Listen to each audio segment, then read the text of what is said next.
Hey y'all, so this is Luke. This is going to be a little informative piece about jet engine and jet A fuel, A1 to be specific. So, in this video, I'm going to show you basically more or less how you can create a replica of jet fuel. Jet A1 to be exact again. So, if you hear me talk about jet fuel, I am in reference to A1. That's what I'll be showing you how to recreate today. Now, should you do it? No. On the MSDS, the manufacturer's safety data sheet, they say it's it's extremely flammable. It can cause serious damage if you get under your skin. It's irritating to the eyes, nose, throat, and lungs. Breathing of high vapor concentrations can cause dizziness, lightheaded, headache, nausea, and loss of coordination. Continued inhalation can cause unconsciousness and death. And it's expected to be toxic to aquatic organisms, and it will cause long-term adverse effects in the aquatic environment. So, you really want to be careful here. And then on top of precautionary statements, there's a good 2 paragraphs. It might be fatal if swallowed or enters your airways. It'll cause skin irritations. It's a flammable liquid and vapor. A signal word is danger. Flammable liquid, category 3. Skin irritation, cat 2. Specific target organ toxin, central nervous system. So you gotta be really careful. That's a target 3. Let's see here. Where is it? Alright, well, I'll find that. Its product name is ExxonMobil Jet A1. Product description is hydrocarbons and additives. Product code is 7081266-00, and its intended use is aviation fuel. Now, to make it, you can pull up the PDF MSDS for Jet A1 on ExxonMobil's, the jet fuel site, or really just their site in general. But it says kerosene, petroleum, there's 99% concentration of that. Ethyl benzene, there's a 0.1 to 1% concentration of that, and something called naphthalene, which has a less than 1% makeup. So here, I'm gonna grab it. I have a bunch of papers that I have done on this topic, and it's on the back of my chemistry homework, but here we go. Alright. So we have several papers here, and they all have different stuff on them. Just give me a minute, and I will go through it. The first one we're going to go through is this one.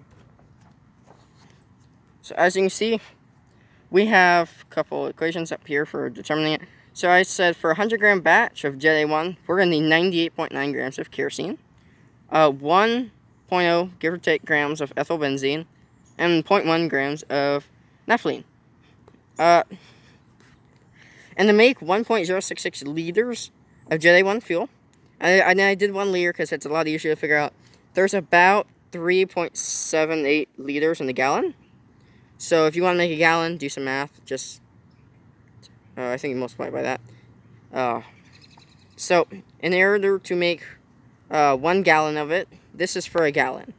So you're going to need it's just slightly more than a gallon. It's like 1.002 gallons. So it's pretty damn close. So you're going to need 3.747 liters of kerosene, 0.102 liters of ethyl benzene, which is that's why I have it in grams up here. So you'll need 1 gram of ethyl benzene. Wait, no, that's not right. I'll have to convert this. Here we go. So these are the same. So 3.747 liters kerosene, 0.102 liters or 10 grams of ethyl benzene, and 0.189 liters naphthalene, or 1 gram of naphthalene. And then on these papers over here, ooh, it's starting to rain. Yeah, you can see all the water. Come here. Here we go. Oh, crap, sorry, so this is for 1 gallon batch of Jet A. You'll need 3.747 liters kerosene, or 636.99 grams, 0.102 liters ethyl benzene, or 9.588 grams, and 0.189 liters naphthalene, or 24.192 grams. Now, kerosene's kerosene, pretty easy to get. Ethyl benzene, we're going to come back to that one. Naphthalene is much easier than you think to acquire. Just search up old-fashioned mothballs, and they are 99.99% naphthalene.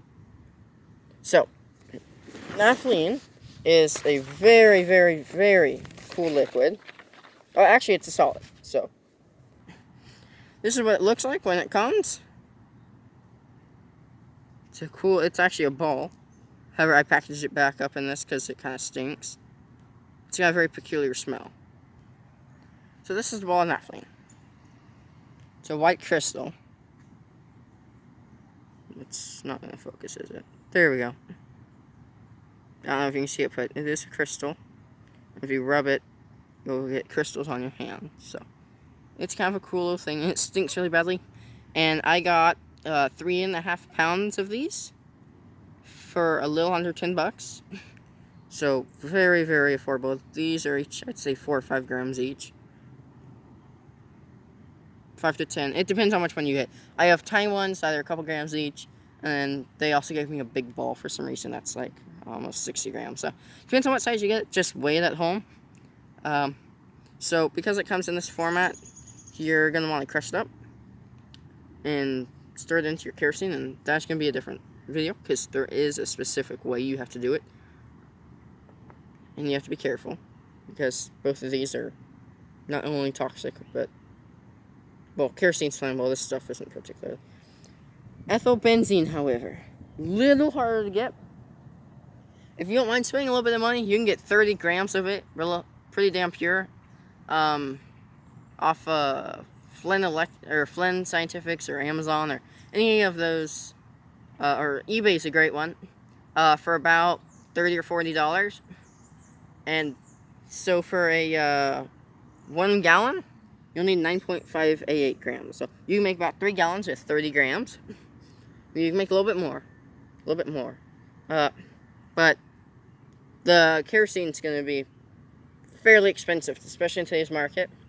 You can get about 2, 3, maybe 3-ish gallons for maybe $20. So it is quite pricey. And this is just for experimentation. Do I recommend you do this? Oh no. Please don't do this. It's very dangerous. It's extremely combustible, and it's very dangerous. I just want to have a little vial of it. I also have a model jet engine that I'm designing and making. It's very cool. I'm not making a video on it right now because it's just too much work. But extremely cool. And I got to run with propane. It didn't burn quite as hot as I wanted it to. I did use aluminum in my first trial several years ago, and that was a mistake. It got so hot, it just reduced it to a pile of molten aluminum. So I since changed to stainless, as it's able to handle much higher temperatures, and it gets red hot. Even with a crap ton of air flowing through it, it still gets red hot. So you have to be very, very careful. And because jet fuel is so flammable, you can spill it, and it's, well, if you spill it, flammability is not gonna be your first concern. It's gonna be getting it off the ground and putting it in a hazardous materials waste basket. But lucky for us, jet fuel isn't inherently flammable. If it's just sitting in a cup and you try and light it, it will not light. Don't try it, but it won't light. It has to be dispersed in the air. It has to be atomized for it to light. Anyway, enough on that. Please don't try to make this. Please don't. It's very flammable. It's very explosive. It will explode if you do this wrong. So that's naphthalene. That's gonna be one of the key ingredients in Jet A fuel. And then again, you'll need kerosene and ethylbenzene. Ethylbenzene is probably gonna be the most expensive part. But if you can do it, look for my follow-up video. That's where we mix them. And then I've already done a little experiment using it, and it is insanely flammable. It's very, very cool. Yeah, so be on the lookout for our as if there's more than one. Be on the lookout for my next video on doing it. And then I probably won't be testing it just because of all the hazards. I just wanted a little bit to put next to where I construct all my model planes. And I tried to contact ExxonMobil about getting it, and I've done it several times over the past several months, several years actually. And every time they haven't gotten back to me, mainly because I don't think they can legally sell it to me, and that's okay. So, but yeah, so be on the lookout. And if you're curious, this has a very strong smell. I don't really know how to explain it. It's very peculiar.